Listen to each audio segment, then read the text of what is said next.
Dito tatanggalin ko na lang yung lumang LCD kasi kailangan palitan na natin yan. Let's go!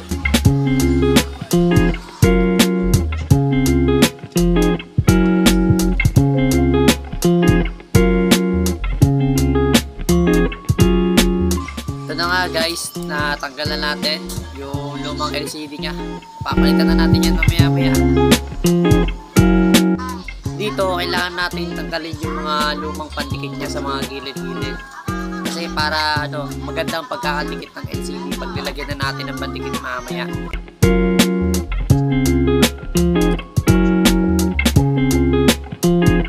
Dito guys, papalitan na natin siya ng bagong pandikit para maganda ang pagkakadikit ng bago nating ilalagay na LCD. Let's go!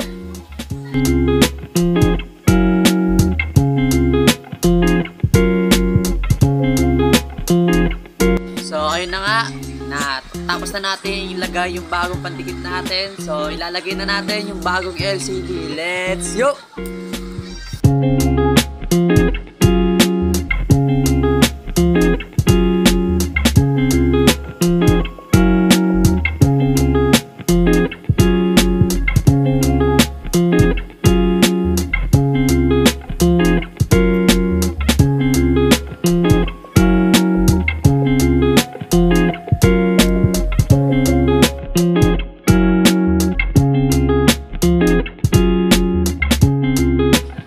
Na guys, patapos na.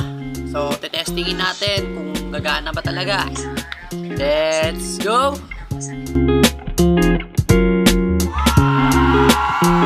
Ayun, successful! Gumana ang ating experiment. Dito, nalilito pa ako. Nakalimutan ko yung password. Ayun! Tabuksan na natin. Yun, titestingin natin siya. Gumagana ba talaga pati ang speaker. Let's go!